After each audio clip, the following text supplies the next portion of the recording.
There's a lot going on right now. Mounting economic inequality, threats to democracy, environmental disaster, the sour stench of chaos in the air.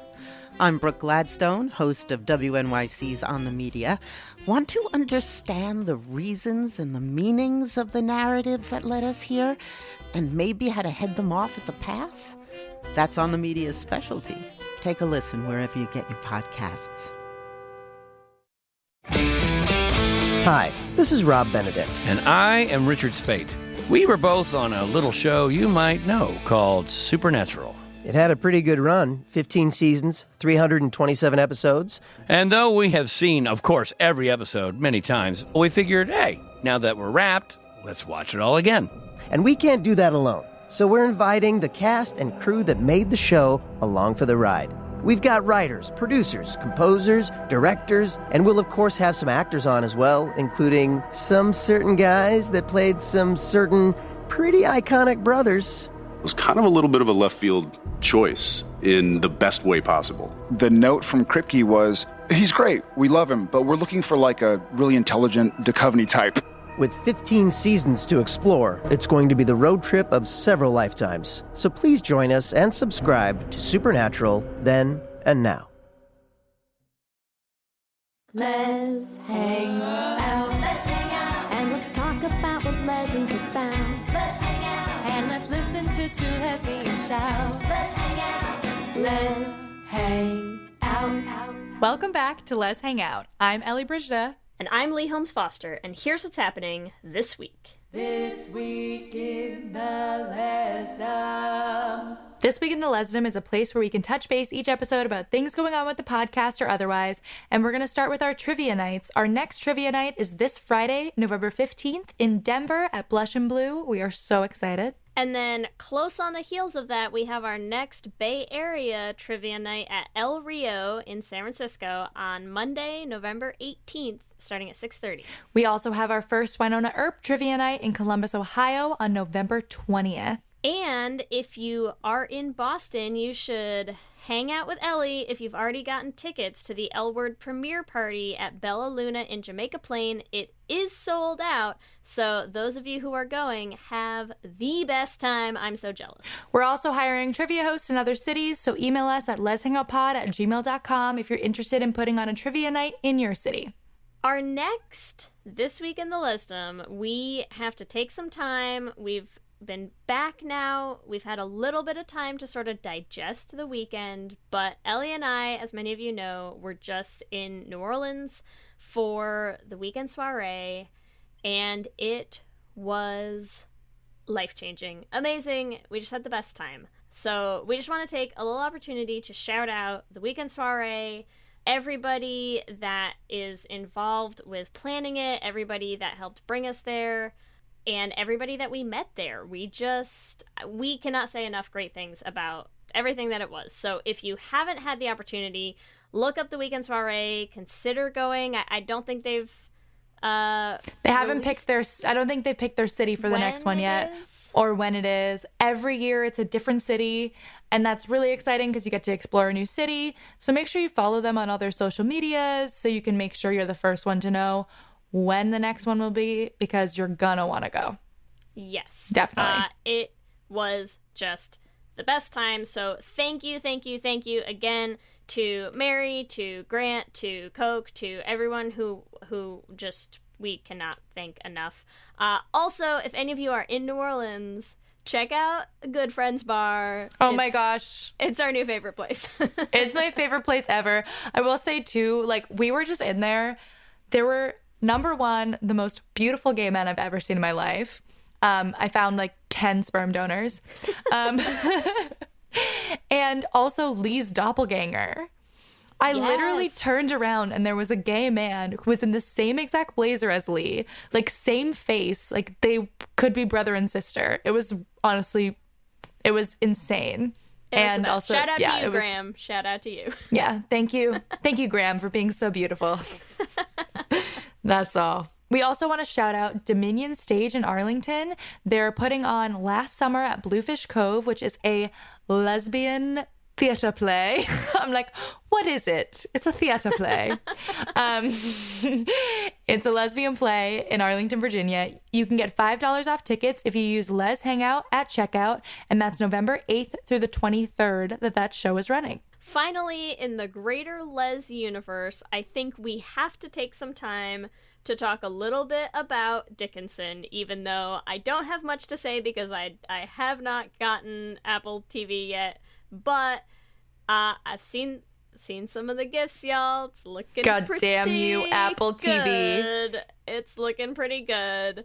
Kelsey's If gonna you want hate me. lesbians to buy it, they've done the right thing. Yeah, well, I might need another streaming service, so let us know what you're thinking of it because we're gonna need to catch up. That's all I've got. That's it.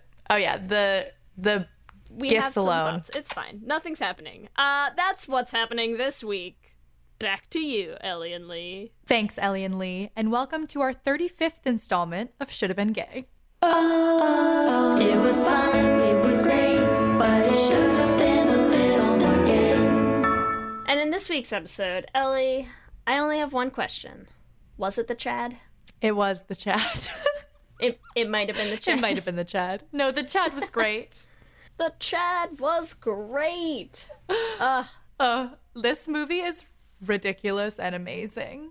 For those of you listening at home, if you don't already know, we're talking about Charlie's Angels today, and I'm so excited. For those of you listening, who else? What are the other For those options? of you listening in a car, for those of you listening on the beach, I don't know, wherever you're listening, we're talking about Charlie's Angels. On a hike through the mountains, wherever you may be listening from, we are going to talk about Charlie's Angels. Oh, I am so excited. And this is just to clarify, we're talking only about Charlie's Angels, the film. We'll talk a little bit about the TV show just to get some context. But we're talking about the first movie. We will save Full Throttle for another full episode because there is so much gay in Full Throttle as well, which is the second Charlie's Angels movie. But we want to call out, this is our first Should Have Been Gay that we are doing as the result of a vote from our King Princess Patreon tier. And it could not have worked out better because, of course, the new Charlie's Angels is coming out so soon on the 15th. So we are so excited that we just get to celebrate its incoming place in our lives by going back to the 2000 classic Charlie's Angels. Also, I have to say, if that new film is not actually gay, we will be back. Do not worry. Don't you worry, everyone. We'll be back either way. If it is gay, we'll do a Los Angeles. If it's not gay, it's definitely going on a Should Have Been Gay. So I think there's no way to lose. Win-win. Yeah. You can't lose in this game. You cannot. And we can't lose today either because we're going to talk. We have a lot to talk about. Let's hit us with the put it that way. IMDb synopsis, Lee. Let's go. Okay. Our IMDb synopsis for Charlie's Angels, the 2000 hit, is as follows. 3 women, detectives with a mysterious boss, retrieve stolen voice ID software using martial arts, tech skills, and sex appeal. Yeah. I will say, emphasis on the final thing. In watching this movie again, I was like, wow, I know why baby gay Ellie loved this movie. It is hot, not gonna lie. My gay synopsis Hit me. is as follows. 3 queer detectives fight crime and sleep with each other or the bad guys. I don't really care as long as somebody is queer and is hooking up with other women. That's all. Yes. Yeah. I have more of an idea in mind. So Okay, I'm so down for this. That's what my gay synopsis is. So mine is as follows. Queer poly triad, Charlie's Angels, solve cases and fight crime while still tending to each other's needs emotionally and physically. Yes. The only thing that I can really say to that is yes. Yes. I think that's the movie I watched. Oh yeah. I mean, they are the central figures in each other's lives always. The men are definitely like secondary to the plot here. We know the relationship between the three angels, as always, is central. As always, who cares about the men in this movie? Exactly.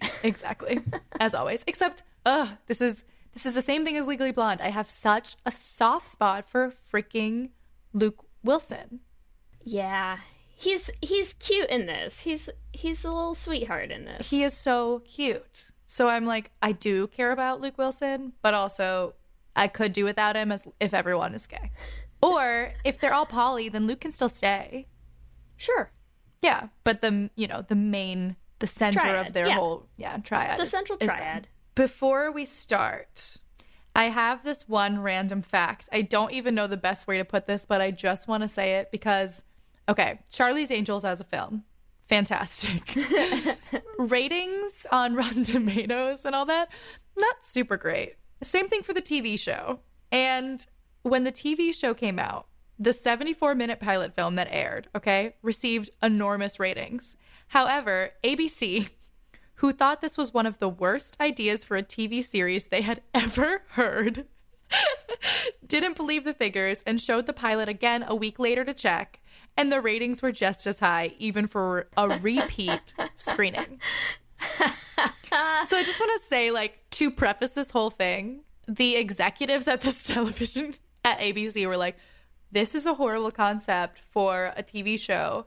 And the people were like, no, I think we want some crime fighting hot women. Yeah. Like, who is the executive at ABC who was like, I know, crime fighting babes. No one will want that. Like, who who sat down and was like, this, on paper just doesn't look great. Yeah, and you're just like, I'm pretty sure. And then they were like, also to be like, those ratings must have been fake. Right? Like, you still don't believe it. You were so confident that this was going to be a flop that you had to try it again. And I'm so happy that the ratings were high both times because this is seriously one of my favorite films, which can bring us nicely into what was our experience with Charlie's Angels. I feel like we should just put it to the test again. Air the pilot now, just let us weigh in with our viewing numbers and see what happens. Because I'm sure just with the gay audience alone, pretty high. Gays come out in force for Charlie's Angels. Yes. Yeah, you're not wrong. Yeah. Oh my God. So tell us a little bit about your experience, Ellie, because we're going to have very, very different experiences with this movie. I'm pretty positive I watched it when it came out. And I don't know, like, I feel like you were, 8? I was 8, yes. I feel like there's a thing about movies that you watch when you're younger. So I had a best friend, her name was Victoria, and we were very close. Even when I was freaking 8, I had, like, a gay best friend, let's be real. But I remember, like, we would have sleepovers, and at our sleepovers, there was a specific rotation of films, right? And we would watch them so many times. 10 Things I Hate About You, Spice World, and Charlie's Angels. Nice. And really super gay list right there. Yeah. So out of all of those, we've done 2 out of 3 now on our Should Have Been Gays, and we're definitely doing Spice World at some point. So pretty gay. I have to say, that list says so many things about you, I feel like. And now it's worrying me because if I go back to, like, that same-ish age, the friend that I had sleepovers with all the time, we only had one movie on rotation, and it was the first Men in Black. And I don't know what that says about me. Yeah, I couldn't tell you. I couldn't tell you, Lee. I couldn't tell you either. I'm gonna have to do some soul searching tonight, I think, is the answer. You got that crime fighting streak, so there's that. Yeah. Yeah. Thing for aliens? I don't know. There's nothing. Maybe it was the only thing they had on VHS. It probably was on VHS. Yeah, for sure. I still remember, like, having the physical rewinding box. It. Yeah. And just, like, continuously watching it. Someday. I'll ask my therapist, what does Men in Black say about me? Okay. We can ask the audience, what do you think Men in Black means for Lee? Please help me. Help me gaze. Somebody please help her. No. I also watched it again this past month, which is when I texted Lee and said, please, can we do Charlie's Angels? It's been on our list, but I was like, how have we not done Charlie's Angels yet?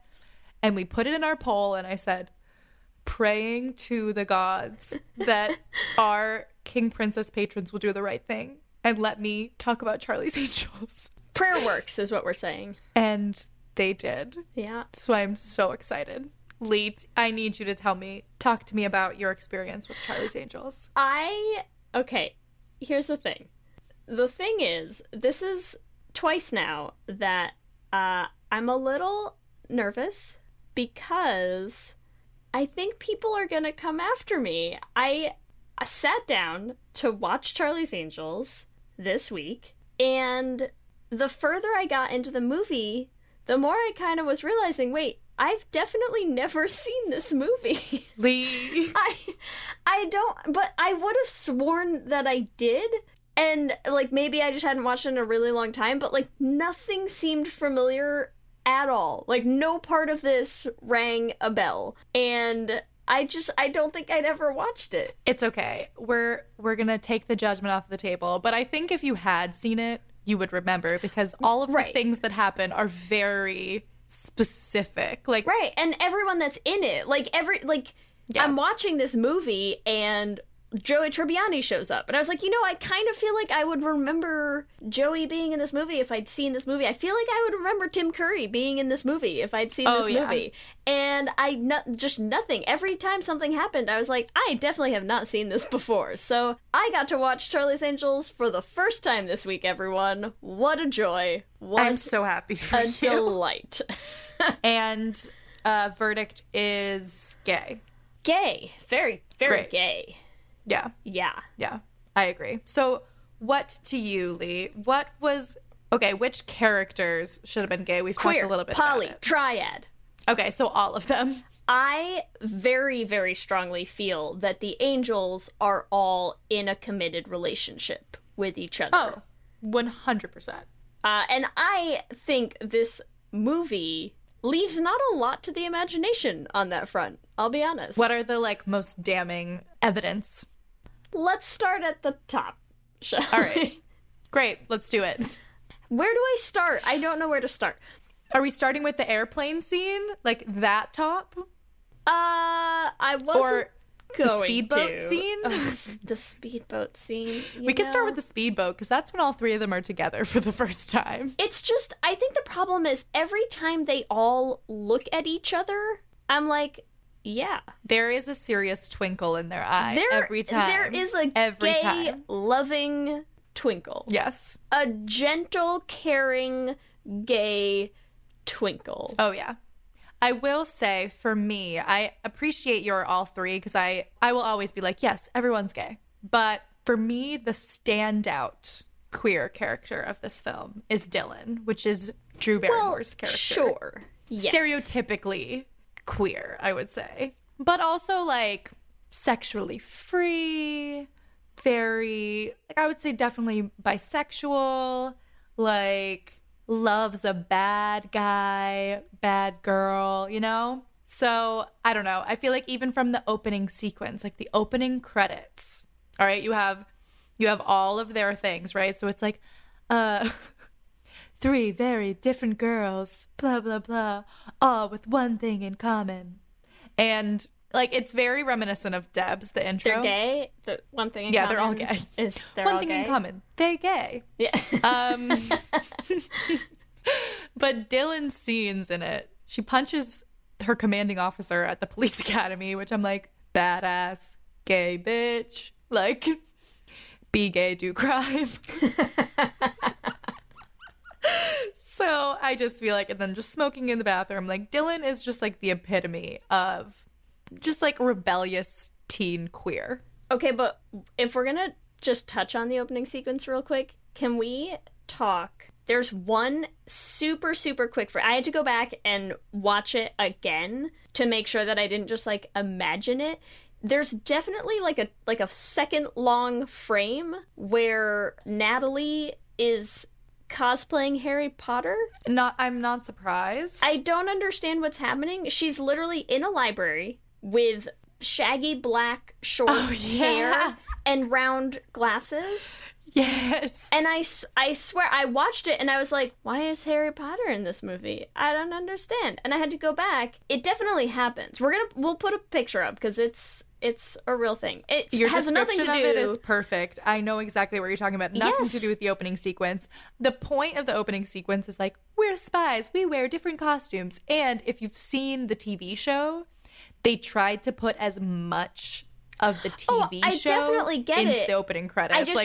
It's funny to me that I mean, in 2000, Harry Potter had been out for, 3 years at this point, right? Yeah. I mean, it was before any of the movies, I think. I mean, it wasn't quite the cultural phenom that it became. I just thought it was such a weird, random thing that I'm like, what else is that supposed to be? You're definitely Harry Potter. It was just very random, and I kind of enjoyed it, so. Yeah, there was a lot of weird little Easter eggs in the openings and ending credits of all of these films. I love them so much. Let's continue with Dylan. So Dylan, definitely pretty queer coded. I will also say this is the first time I've ever put a picture in one of our outlines because I really needed Lee to see this. There's a scene, this is also one of my favorite scenes, where Dylan orders and is like, I want 3 burgers, 3 fries, and 3 milkshakes. What do you all want? Such a stupid and great line. But the speaker is broken in the drive-thru. And so Alex bends over Dylan to fix the speaker because spies can fix things. But I just have this screenshot of Dylan's face with Alex's butt in her face. And she is so happy. Too happy. She's not against what's happening. Let's put it that way. Not at all. She's very happy that Alex is leaning over her to fix the speaker. Look, they take care of each other, Ellie. I don't know what else you want me to say. In so many ways. You come to the New Yorker Radio Hour for conversations that go deeper with people you really want to hear from, whether it's Bruce Springsteen or Questlove or Olivia Rodrigo, Liz Cheney, or the godfather of artificial intelligence, Geoffrey Hinton, or some of my extraordinarily well-informed colleagues at The New Yorker. So join us every week on the New Yorker Radio Hour, wherever you listen to podcasts. Hi, I'm Jennifer, a co-founder of the Go Kid Go network.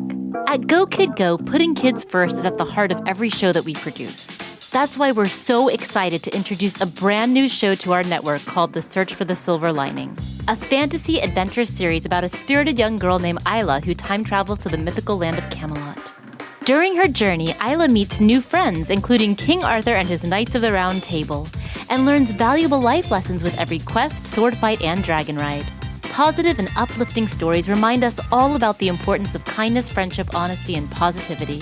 Join me and an all-star cast of actors including Liam Neeson, Emily Blunt, Kristen Bell, Chris Hemsworth, among many others, in welcoming the Search for the Silver Lining podcast to the Go Kid Go network by listening today. Look for the Search for the Silver Lining on Spotify, Apple, or wherever you get your podcasts. What's up, everyone? It's Noah Daniels. Hey, y'all. I'm JJ. Hey, guys. It's Kat. And we're your hosts of the Real Hauntings podcast, where we bring on guests who share their first-hand encounter ghost stories and supernatural experiences. Now on to the trailer. I've been warned to not tell this story, but I think because of the way it ends, it's okay to tell this story, because some people say that with certain entities, to speak of them or talk about them or in any way portray them as powerful will attract them to other people. The creepiest thing about it to me is a lot of times it would wait for me to notice it. It would just lay its arm out like this, and then I'd be like, where is it? Where is it? And then I'd see it, and then it would just slither back.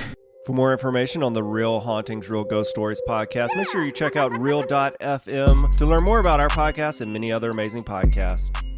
At Radiolab, we love nothing more than nerding out about science, neuroscience, chemistry. But we do also like to get into other kinds of stories. Stories about policing or politics, country music, hockey, sex, of bugs.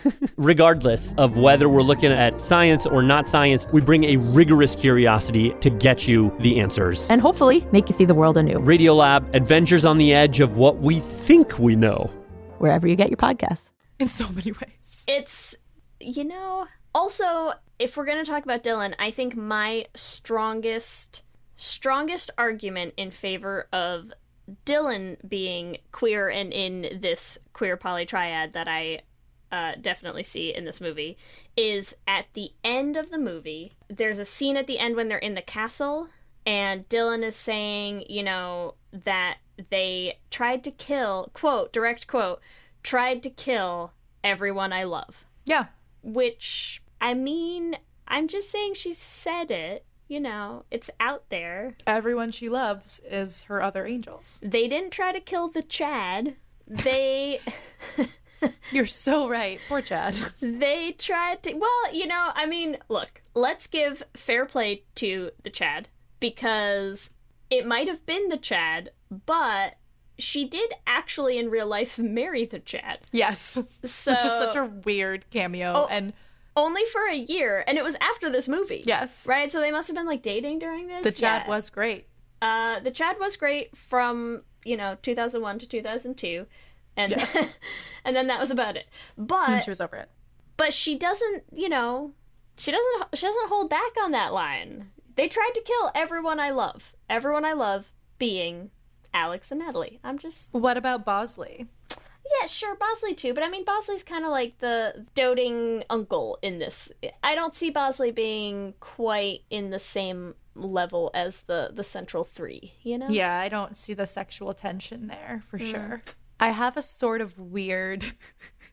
When I rewatch these things, I see too much gay. At first, I'm just like, okay, main characters. And then I'm like, wait, what? So there's a scene, this is just going off of Bosley. There's a scene where Bosley has the mic in his mouth, right? Mm-hmm. The molar mic. Mm-hmm. And he's talking to Corwin. And they're having this weird I'm a macho man. No, I'm a macho man kind of contest of oh, can you eat this pufferfish?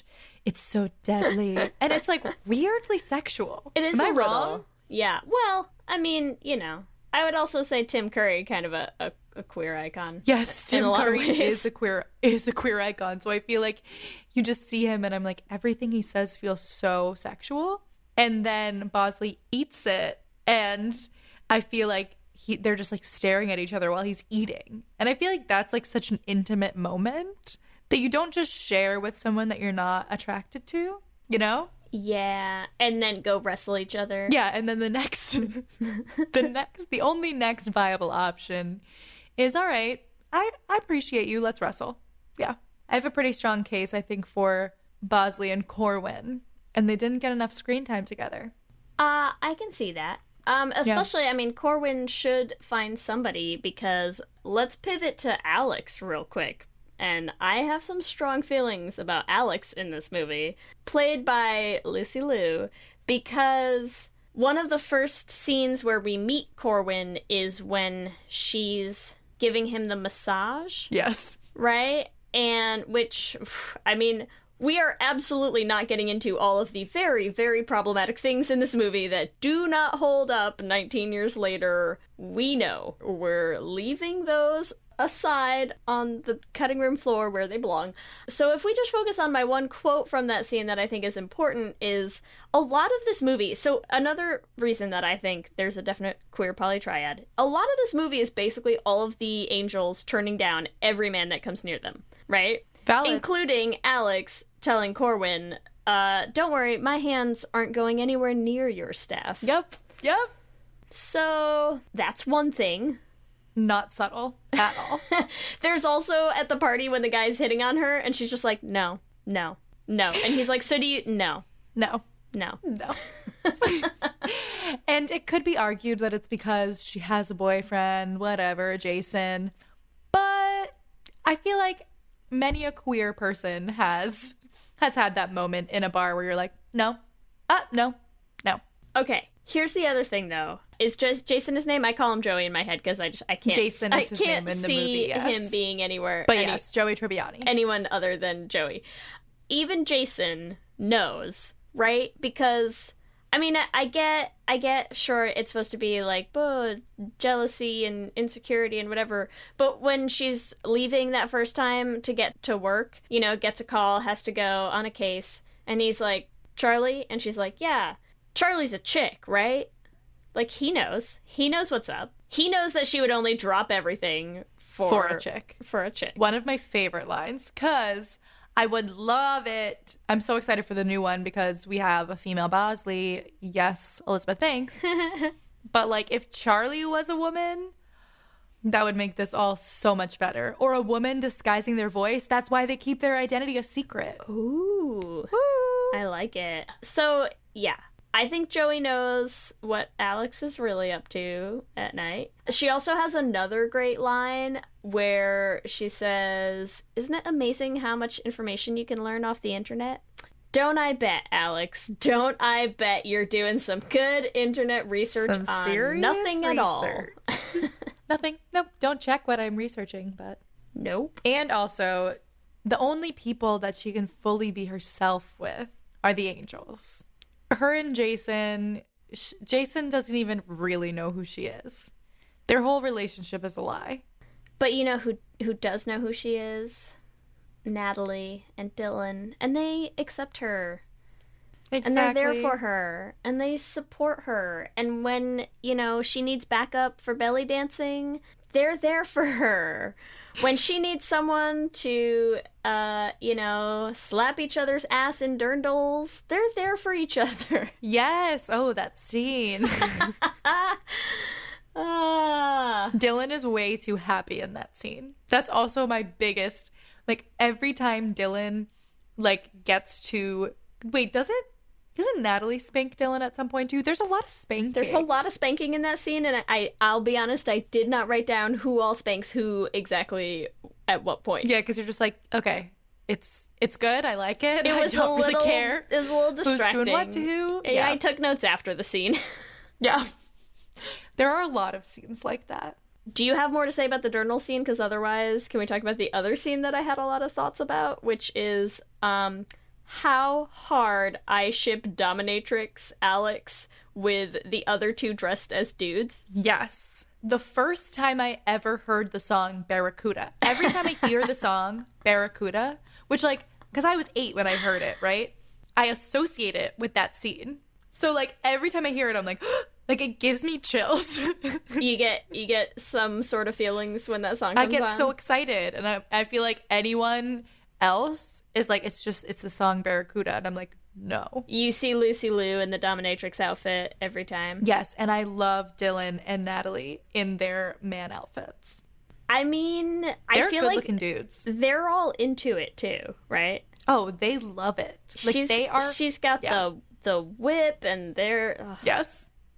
I'm pretty sure there's this time when she hits the whip, and she hits Dylan. And Dylan's like, and you know, like, not the first time. Maybe not the first time that's happened. She looks over at Natalie and mouths like, ow. But you can tell she's into it. Yeah, but she's like, wink, wink. Yeah, she's like, ow.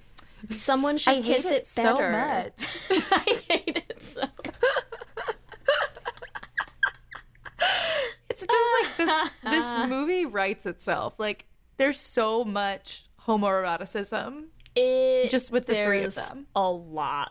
Okay, sorry. Because you brought up Barracuda, so there's a lot of music in this movie, and the soundtrack is amazing. So I have a really important story, because I get that when we talked already about what's our experience with the movie, and I hadn't seen it, but so I started trying to watch this during the day, right? Because I'm home right now, taking the rest of my maternity leave, and so I'm home during the day. I started trying to watch it. For anyone who hasn't had babies, like, they're a lot of work. You don't actually have an awful lot of time to do stuff. So I made it like 20 minutes into the movie, and then didn't get a chance to finish. So, you know, I finished it that night when Kelsey was home, because so I asked if she wanted to watch Charlie's Angels with me, and she was like, yes. She was very excited. So we sit down to watch Charlie's Angels, and we get like most of the way through the movie, or like, so at one point she mentions that she owned the soundtrack to Charlie's Angels. She was like, oh my god, yeah, I know all the music in this movie so well because I had the soundtrack. And I was like, hang on a second.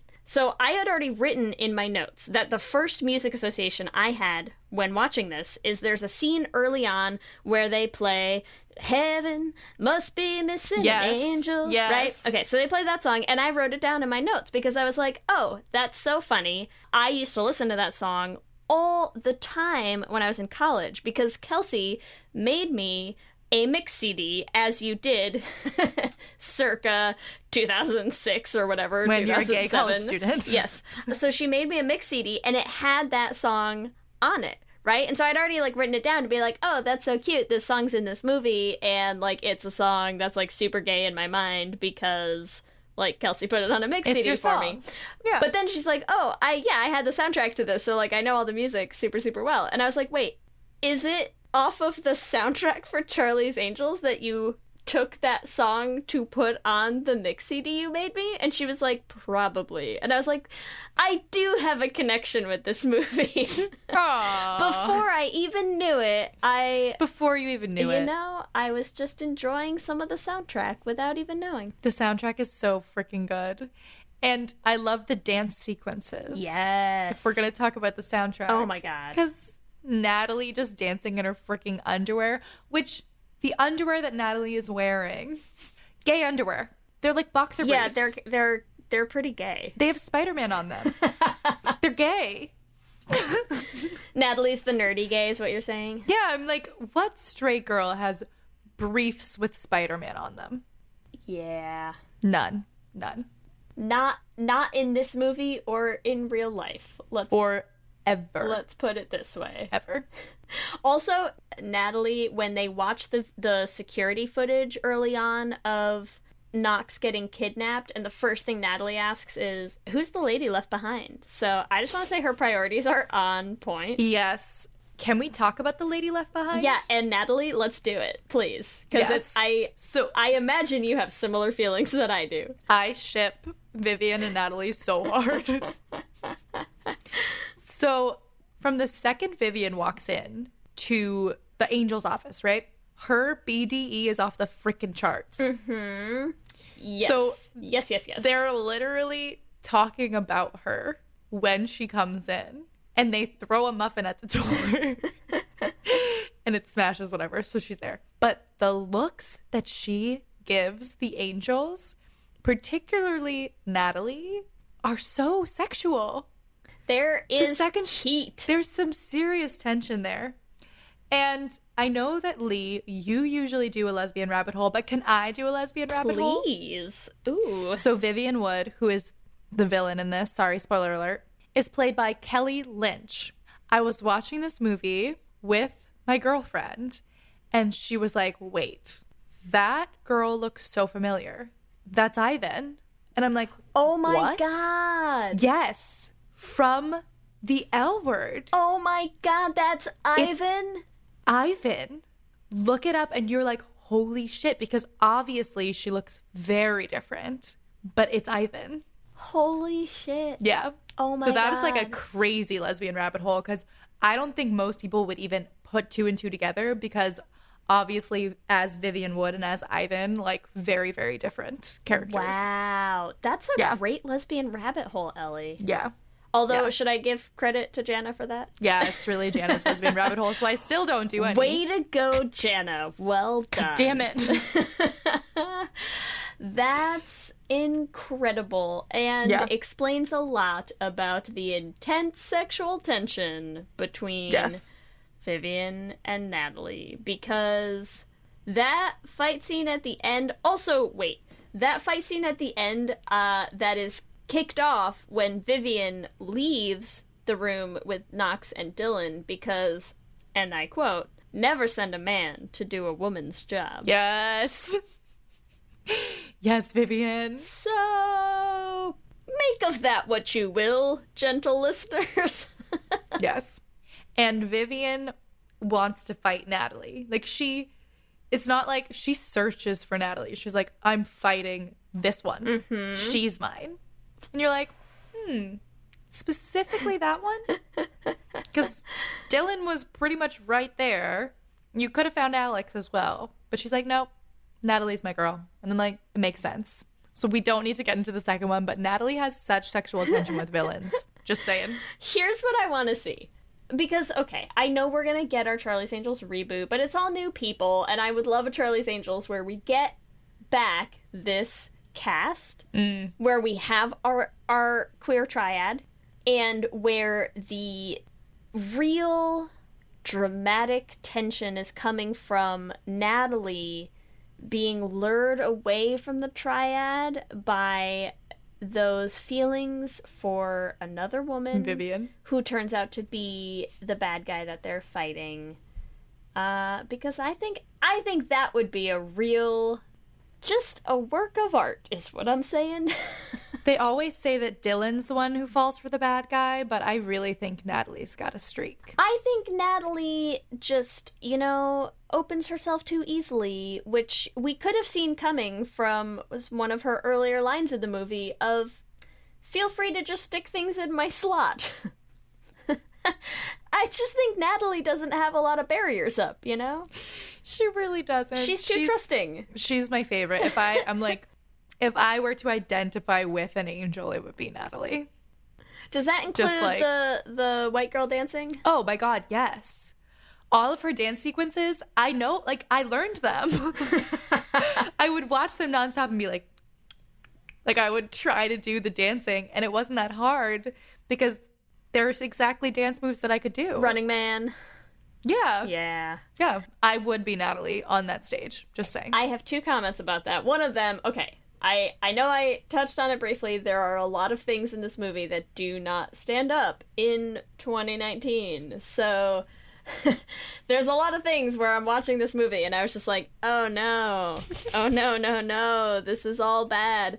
But I got really excited when they get to the Soul Train scene and she gets up on that stage and she's dancing and it's her face, Cameron Diaz. She's going. She's like 110%. She's so excited. And then they flip the camera around, and you just see the whole sea of black people staring at her like, yes.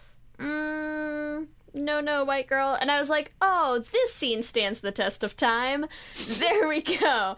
But then we made it another few minutes in, and then they all start dancing with her. And I was like, no. No, but I think that's I think that's great though. It's the same thing with the bouncers. Yeah, where it's the bouncers were pretty great, but I refuse to believe that many black people would watch any white girl dancing like that and be into it. Oh, there's no way they would. You have to suspend your disbelief. Yes, but the comedic timing of it was perfect. The other dancing note that I have to say is I really enjoyed at the end when Dylan is like, here's what I'm gonna do, I'm gonna break your nose and then do this and then I'm gonna moonwalk out of here, and then she does all of that stuff and then dances out in what is not by any stretch of the imagination moonwalking. And so what I really enjoy about that is I like to believe that somewhere there is secret, never aired footage of someone trying desperately to teach Drew Barrymore to moonwalk, and she was just unable to learn how. And so they were just like, just do whatever. And she's like, I'll do this weird thing. Take 326. Okay, cool. I'm just gonna do this. Which I also love. That's what I choose to believe, because otherwise it was just such a specific line of dialogue for her to then do everything and then not moonwalk. Yeah. Right? She tried. It doesn't make any sense. She tried. Yes. She really tried. All right, so I have 2 more things that I need to mention. One of them is just because I really enjoyed watching this movie with Kelsey, and of course she knows I'm watching it for A Should Have Been Gay.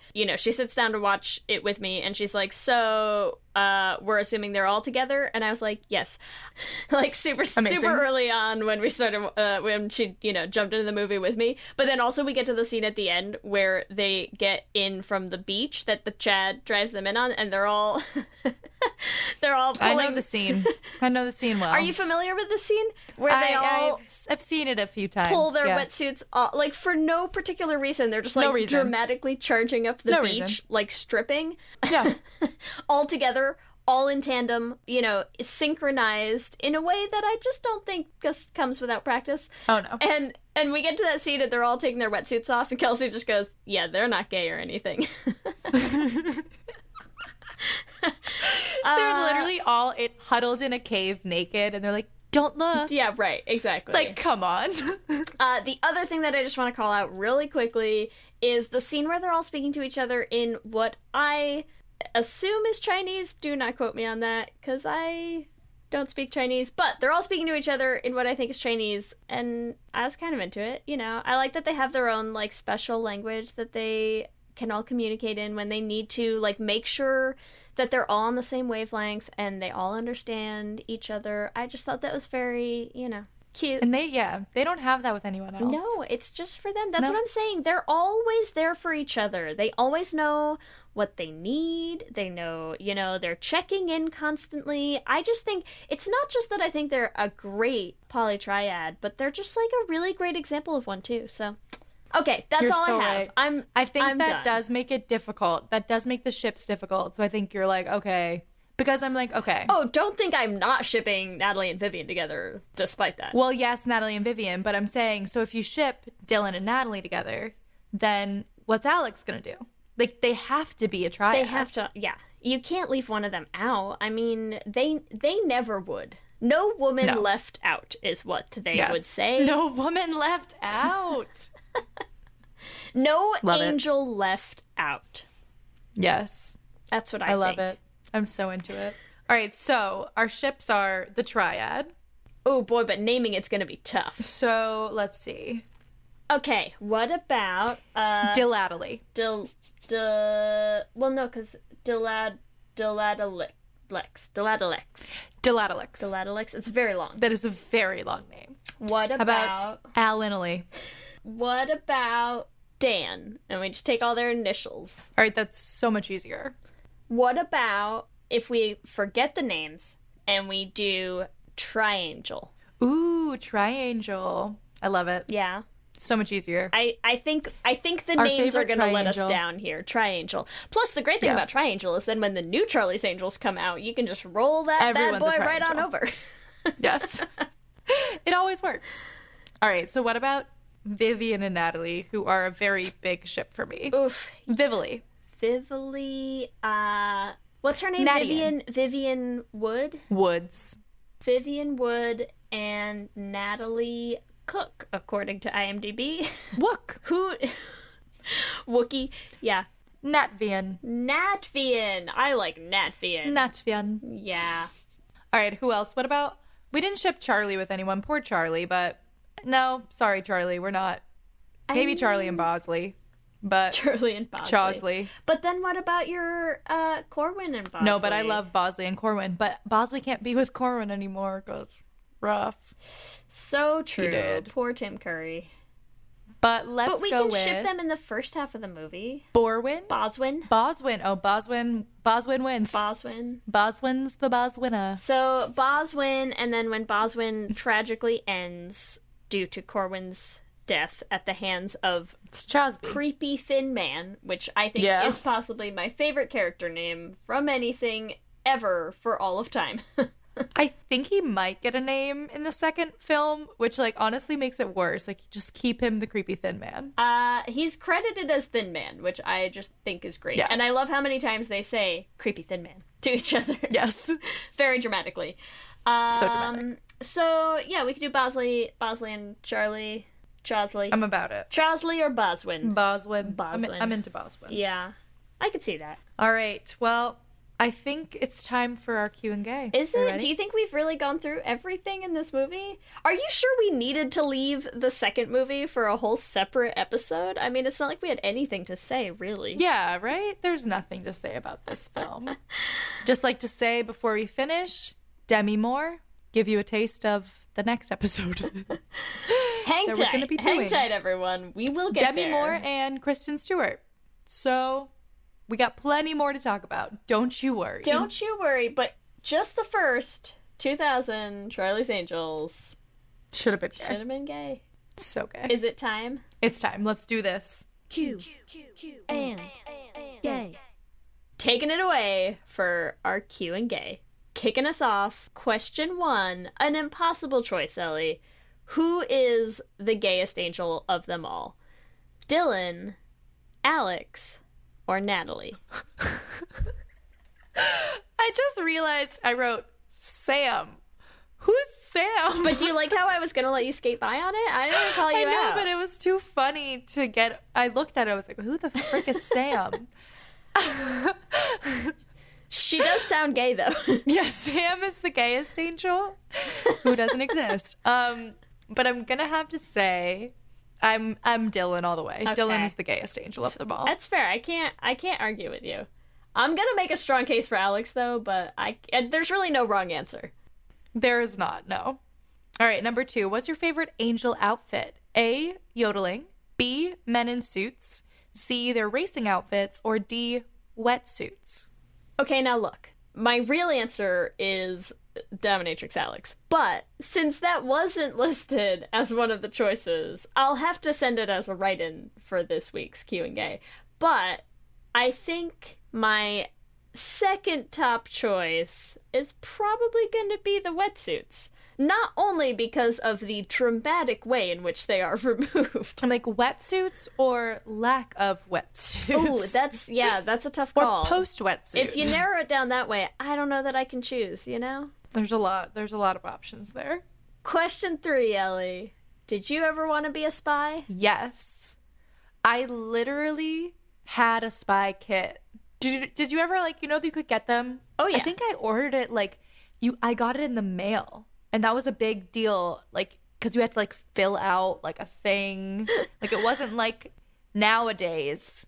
I had to fill out a form, get the spy kit in the mail. It had, like, a magnifying glass and, like, secret ink random stuff like that. Was I, like, too poor for this? Because the literally one of the first things I remember, like, making as, like, a craft that I feel like I made myself was, like, do you ever make those things where you take, like, the milk carton, like a skinny, like a pint carton, and then you put the mirror and the mirror so that you can look around corners as though you're being sneaky when you're shoving a freaking milk carton around a corner. Like, people are like, what's that milk Why carton is there doing? 6 inches of a milk carton with a mirror in it sticking around the corner? But you felt like you were being so sneaky, you know? But I remember making one of those. But I don't think I had the fancy, you know, mail order spy kit. Oh, yeah, a little mail order spy kit. I mean, I think it was like a $25 spy kit or something. It was like cheapo, but like, it was cool to me. Fancy. It sounds fancy, Ellie. I say own it. I think you should have gotten it. Are you a spy and you're just not telling us? I'm not. No. I'm over my spy phase. We may never know, listeners. We may never know. All right, question number 4. Which one are you? Shake or bake? Oof, you know, that's a tough choice. I think I would have to be the shake part of the equation. Kelsey's a better baker. I feel like the shaking is the much more shake the chicken. Fun part of the equation. Yeah, that's what I can contribute. I'm also realizing as we do this question, we literally never talked about Knox. Who needs to? We don't need to, but just say. Knox exists in our retelling. He's probably a woman, let's be real. And we're getting rid of him. That's all. And he's gone. That's all. There you go. It's just Vivian Wood. She's the mastermind. Question 5, Ellie. Do you love tickets? I love tickets. Yes. When we were doing these Q&As, Leah and I were just like, there's so many weird lines in this film. Which ones can we add to the Q&A? And that's one of my favorite ones. I love tickets. What are the last tickets you bought? I went to a concert in Central Park. I had to get tickets for that. I don't think they were physical tickets anymore, but I wish I had a little piece of paper. What was the concert? Oh my God, it was the most amazing concert ever. It's called Global Citizen. And I saw Carole King. Nice. I saw Queen. Nice. I saw... With what's his face? Alicia Keys. With Adam Lambert. Nice. Queen with Adam Lambert. I saw... I don't know if you know the band Her. It's H.E.R. She's incredible. She is super young, 22 years old, plays multiple instruments, plays the electric guitar, plays a piano, plays like a crazy amount of instruments. She came out and sang Dream On with Alicia Keys and played the guitar solo. Nice. It was the sickest thing I've ever seen. so I love tickets. Nothing I love more than someone who is a full decade younger than I am and is better than I will ever be at probably everything. So great. She's insane. I love it. Remember, you can also answer our Q&A questions on our Twitter at Let's Hang Out Pod. Let me hear you say hip, hip, hip, hip, hip, well, yeah. We love hearing from you and building our community, so we want to shout out some of our favorite things from each episode. And this episode, we want to shout out everyone we got to meet at the weekend soiree. Everyone was amazing, particularly our guests on our live podcast recording, Amber Whittington and LaCara Foster. We are so excited for you to hear that episode and hear all of their insight. We want to shout out so many of the other people that we got a chance to meet this weekend. We want to shout out Leslie Harrod. She's a representative in Colorado. She's amazing. We want to shout out Naisha and Samantha of Two Mommies and a Baby. We had so much fun hanging out with both of you guys. And we want to shout out Leon from Sharp Suiting and the rest of the Dapper Q crew. There was a really awesome panel about queer fashion as visual activism, and we just loved that panel and loved also just getting to know all of them, and we're hoping to work with them soon, so we just want to shout all of them out. And of course, say a thank you to our Lesbian Jesus patrons, as always. Lizette Stye, Tanya Ferguson, Jess Klaus, Danny Griswold, Michelle Ray Thomas, Sarah and Julia, Nicole Gross, Carrie Ann Lawrence, Mark Foster, Danny Gunlock Timura, Sammy Walsh, Audrey O'Connor, Wendy K. Bartlett. And we have to thank our King Princess sponsors, Kayla Kelly and Amy and Ellen. We love you all so much. We could not go to the weekend soiree or do all of the amazing things that we get to do without you. So we just want to always let you know how much we care about you. Remember, you can also find us on all the social medias. We're on Instagram, Facebook, and Twitter at Les Hangout Pod. You can email us at leshangoutpod@gmail.com. You can also check out our website at leshangoutpod.com. Make sure you subscribe on whatever you listen to podcasts on so you'll be the first to know when new episodes drop. Also, we are still putting videos up on our YouTube channel, so make sure that you check them out at youtube.com/leshangoutpod and subscribe so that you know when we post them. You can support the podcast by rating and reviewing us on iTunes. It helps other people find the podcast, and we love hearing what you have to say. You can join our Patreon at bit.ly/lespatreon. You get a bunch of cool perks, you get ad-free episodes, you can come hang out with us and do watch parties, and most importantly, you help us continue to make the podcast. We cannot say thank you enough to all of our patrons. If you want to get some merch, the holiday season is coming up. You can do that at bit.ly/lesshop. Make sure you're following all of our social media. We always have a bunch of sales coming up to the holidays, so we want to make sure you can get all of your gay merch and put it under your tree. Let everyone know. Unwrap me, I'm gay. At bit.ly/lesshop. New shirt coming out soon. If you want to follow us individually, the best place to find me is on Twitter and Instagram at LSH Foster. And you can find me at Twitter and Instagram at Ellie Brigida for all of my beautiful gay insights. With that, I'm Ellie. And I'm Lee. And let's hang out again soon. Let's hang out.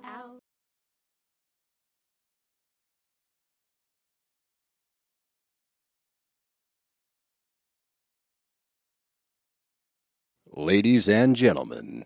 What are you doing? What do you mean? Just keep it simple.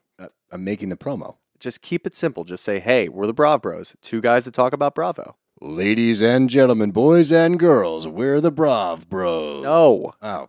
Dude, stop with the voice. Just keep it simple. I've seen promos on TV, dude. This is how you get the fans engaged. This is how you get listeners. We're trying to get listeners here. If we just say, oh, we're two dudes that talk about Bravo, people are going to get tired of it already. We need some oomph. All right, then fine. Let's try to do it with your voice. Brav Bros. Good job.